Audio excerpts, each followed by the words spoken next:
জাপানে প্রতি মাসে কত টাকা ইনকাম করা সম্ভব এবং বাংলাদেশে কত টাকা পাঠানো সম্ভব, সব খরচ বাদ দিয়ে, খাওয়া দাওয়া মানে সব খরচ বাদ দিয়ে কত টাকা বাংলাদেশে পাঠানো সম্ভব এবং জাপানে যে আপনি জব করবেন প্রতি মাসে আপনার এই বেতন থেকে কত টাকা খরচ হয়, এই বিষয়ে আজকে আমরা ধারণা নিব। যেহেতু আমি 8 বছর ধরে জাপানে আছি, আমার একটা অভিজ্ঞতা আছে, সেই অভিজ্ঞতাটা আপনাদের মাঝে আজকে তুলে ধরব।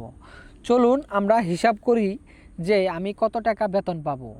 এই কত টাকা বেতনের আগে আমাদের মাঝে একটা কথা আসে, সেটা হইতাছে মানে আপনি কোন ভিসাতে আসবেন। জাপানে আমি 3-4টা ভিসা নিয়ে আলোচনা করব। এই 4টা ভিসা থেকে যেটা বাংলাদেশ থেকে আসতে একদম ইজি সোজা, সেই বিষয়ে আমরা আলোচনা করব। সেই ভিসা নিয়ে আলোচনা করব যেন সবাই আসতে পারে, কারণ যেহেতু সবাই আসতে পারবে তাহলে মনে করেন এই বিষয়টা নিয়ে আলোচনা করাটা আমার জন্য বেস্ট হবে বা আপনাদের জন্য বেস্ট হবে। তো চলুন শুরু করি। তো আমি যেহেতু এসএসডাব্লিউ নিয়ে আজকে কথা বলবো, বাকি বিষয় নিয়ে অন্য সময় কথা বলবো, সেহেতু এসএসডাব্লিউ ভিসার মানে বাংলাদেশ থেকে যেহেতু একদম ইজিভাবে আসা যায়, অন্য দেশ থেকে এসএসডাব্লিউ ভিসাতে ইজিভাবে আসা যায়। এসএসডাব্লিউ ভিসাতে আসলে জাপান এসএসডাব্লিউ 2 গেলে ভালো একটা লাইফ আছে, সেক্ষেত্রে আমরা এই বিষয়ে জানব। তো বিভিন্ন ভিসার বিভিন্ন বেতনের ক্যাটাগরি। তো এসএসডাব্লিউ ভিসা 22 মান থেকে শুরু হয়, মানে সর্বনিম্ন বেতন। যদি আপনি মনে করেন কনস্ট্রাকশন আছে, খাইগো আছে বা নার্সিং যেটাকে বলে, বিল্ডিং আছে, তারপরে শিপ বিল্ডিং আছে, তারপরে মৎস্য আছে, কৃষি আছে, হ্যাঁ, তারপরে হোটেল আছে, রেস্টুরেন্ট আছে, হ্যাঁ, আরও বিভিন্ন ধরনের আছে, বিভিন্ন ক্যাটাগরি আছে। তো সেই ক্যাটাগরিতে যদি এভিয়েশন আছে, যেটা বিমানবন্দরের, হ্যাঁ, গ্রাউন্ড হ্যান্ডেলিং, তারপরে অটোমোবাইল আছে, অটোমোবাইল ড্রাইভার আছে, যেটা গাড়ি পরিবহন ড্রাইভিং করবেন। তো অনেক সেক্টর আছে। বাংলাদেশ থেকে আপনারা অনেক মোটামুটি 3-4টা সেক্টরে আসতে পারেন। সেক্ষেত্রে আপনাদের বেতন কত হতে পারে বা অন্য দেশ থেকে আসলে বেতন কত হতে পারে। তো যেহেতু এসএসডাব্লিউ নিয়ে কথা বলবো, তো সর্বনিম্ন যেহেতু বললাম 22 মান বেতন দিবে। 22 মানে কত আসে বাংলা টাকাইতে? বাংলা টাকায় যদি আপনি ধরেন 1,25,000 টাকা, 1,25,000 ইয়েন, সেক্ষেত্রে ধরেন বাংলা টাকায় 1 লক্ষ। আবার যদি আরও 1 লক্ষ ধরেন, 1,25,000 ইয়েন, তাহলে আমার মানে 2,50,000 ইয়েন, তাহলে আমার 2 লক্ষ বাংলা টাকায় আসতেছে। আপনি একদম যখন প্রথম আবেন, মানে 22 মান তো সর্বনিম্ন, আপনি 25 মান মোটামুটি একটা 25 মান পাই মানুষ, 25, 24, 25 এরকমই পা প্রথম অবস্থায়। আমি 25 মান নিয়ে হিসাব করব একটা খুব সুন্দরভাবে, যেন মানে দায়িত্বায় মানে মানে এটা স্বাভাবিক পর্যায়ে যে সবাই যেটা পায় সেটা নিয়ে হিসাব করি, বা 25 মান একটা নিয়ে হিসাব করি। যদি আপনি জাপানে প্রথমে আসেন, 25 মান বেতন মানে বাংলা টাকায় 2 লক্ষ টাকা বাংলা টাকা আপনি বেতন পাবেন। শুধু এর মধ্যে আপনার জীবনযাপনের খরচপাতি, তারপরে মনে করেন খাওয়া দাওয়া, মানে সব কিছুই ট্যাক্স ম্যাক্স সব বাদ দিয়ে কত থাকবে এবং দেশে কত পাঠাইতে পারবেন আপনার খরচপাতি সব বাদ দিয়ে।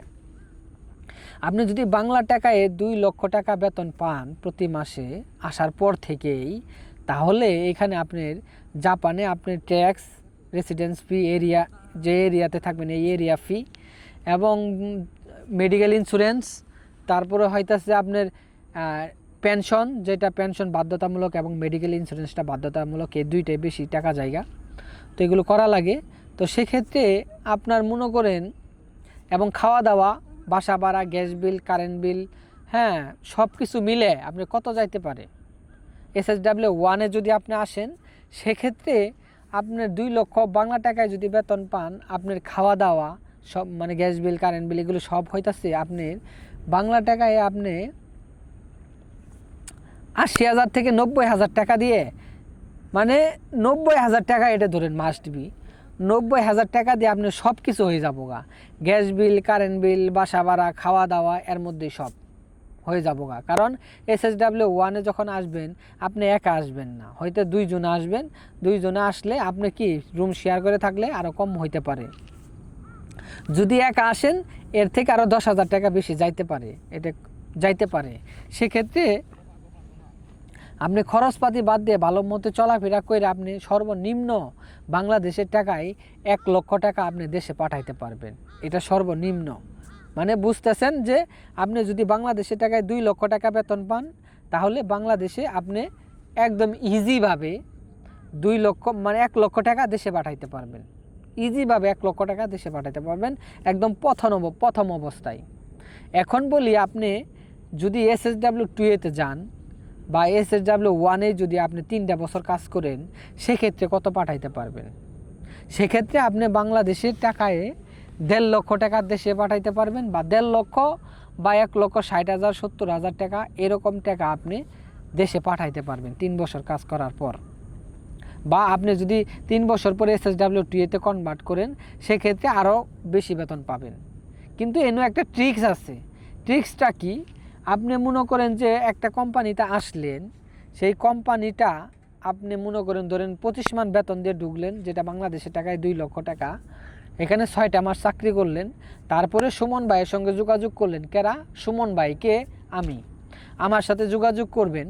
সেক্ষেত্রে আপনাদের একটা কোম্পানি যদি চেঞ্জ করার অনুভূতি থাকে, কষ্ট হয়, সেক্ষেত্রে কোম্পানি চেঞ্জ করলে আপনি কিন্তু 25 মান থেকে 32 মান বেতন পাবেন। মানে 25 মান থেকে আপনি 32 মান বেতন পাইলেন, সর্বনিম্ন 32 মান বেতন পাবেন। তাহলে 32 মান বেতনে কয় টাকা আসতেছে? অনেক টাকা। তো সেক্ষেত্রে আপনারা আপনার যে লেভেলটা আছে, সেই লেভেলটা অনুযায়ী আগে প্রথমে জাপানে আসেন। তারপরে ইনকামের চিন্তা আগেই করেন না, আগে জাপানে ঢুকেন। যে কোনো সেক্টরে ঢুকেন, আপনার 22 মানের তো আর বেশি, 25 মানের নিচে তো আর বেতন দিতে পারবো না। 22 মান বা 25 মানের নিচে তো বেতন দিতে পারবো না। সেক্ষেত্রে জাপানে আসাটা সবথেকে জরুরি। এবং জাপানে আসলে আপনার কি লাগে? প্রথমত N4 সর্বনিম্ন ভাষা শেখা লাগে, যে জাপানিজ একটা লেভেল আছে N4। এবং আপনার যে কাজে আসবেন সেই স্কিল টেস্ট পাস করা লাগে, মানে ওই কাজের উপরে। হ্যাঁ, সেই পরীক্ষাটা কিভাবে হয়? এই পরীক্ষাটা হয় অনলাইনে আবেদন করবেন বাংলাদেশে, যাই আপনি পরীক্ষার হলে যায় আপনি যে MCQ পরীক্ষা আছে সেই অনুযায়ী পরীক্ষা দিবেন। তো সেক্ষেত্রে আপনারা পাস করতে পারবেন। দেশে থাইকে আপনারা কি করবেন বলেন? দেশে থাইকে যে ক্যাসিনো জুয়া খেলবেন, তারপরে মনে করবেন যে নষ্ট হয়ে যাবেন গা, অনেক কিছু খাবেন। দরকার নাই ভাই, আপনি কম বেতনে কেন চাকরি করবেন? জাপানে আসেন, ভালো একটা লাইফ তৈরি করেন, নিজে ভালো হন, নিজে কি এখানে ভালো উন্নত রাষ্ট্রে আসার পরে আপনার নিজের মন মানসিকতা চেঞ্জ হয়ে যাব, ভালো একটা দিকে রওনা হবেন এবং আপনার ফ্যামিলিকে খুব সুন্দরভাবে হেল্প করতে পারবেন। তো জাপানে যদি আসেন, সেক্ষেত্রে আপনার লাইফটা কিন্তু পুরা একদম নির্ভরযোগ্য, একদম সেটেল অনুযায়ী লাইফ হবে। তো বুঝতেই পারলেন যে সর্বনিম্ন আপনি যেই কাজে আসেন, যে ক্যাটাগরিতে আসেন, 22 মান থেকে 25 মানের নিচে আপনাকে কেউ কোনো কোম্পানি বেতন দিতে পারবে না। এবং এর মধ্যে বোনাস থাকে, তো বোনাসের কথা বলি নাই। এবং ওভার টাইম থাকে, ওভার টাইমের কথাও বলি নাই। এগুলো তো বাড়তি, এগুলো আরও বাড়তে পারে। তো সেক্ষেত্রে আপনারা চেষ্টা করবেন জাপানে আসার জন্য। কারণ একটা দেশে, জাপান এমন একটা দেশ, এখানে আসতে আহামরির টাকাও লাগে না।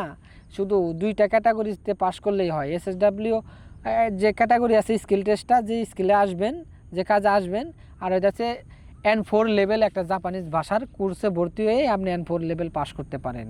এই 2টা যদি কষ্ট করে নাই পড়েন, তাহলে জাপানে এসে কোনো লাভ নাই। কারণ এই 2টা খুবই প্রয়োজন। এই 2টা ছাড়া জাপানে আসতেও পারবেন না। অন্য মধ্যরাষ্ট্রে যাবেন, বাংলা কথা বলবেন, ওই দেশের ভাষা জানবেন না, কিছু নেই, 2 দিন পরে ঘাড় ধাক্কা দিয়ে খেদায় দিব। সেক্ষেত্রে জাপানে এসে আপনি SSW-1 আসলে SSW-2 করবেন, আপনার আর খেদায় দেওয়ার মতো আর কেউ নাই। সেক্ষেত্রে এখানে লং টাইম ফ্যামিলি নিয়ে থাকতে পারবেন। এই সুযোগ সুবিধাটা যদি বাংলাদেশ থেকে আপনারা তৈরি করতে পারেন, জাপানে আসতে পারেন, আপনার ফ্যামিলিকে হেল্প করতে পারেন, যখন জাপানে আসবেন আপনার এলাকা থই হয়ে যাবে ছেলেটা জাপানে গেছে।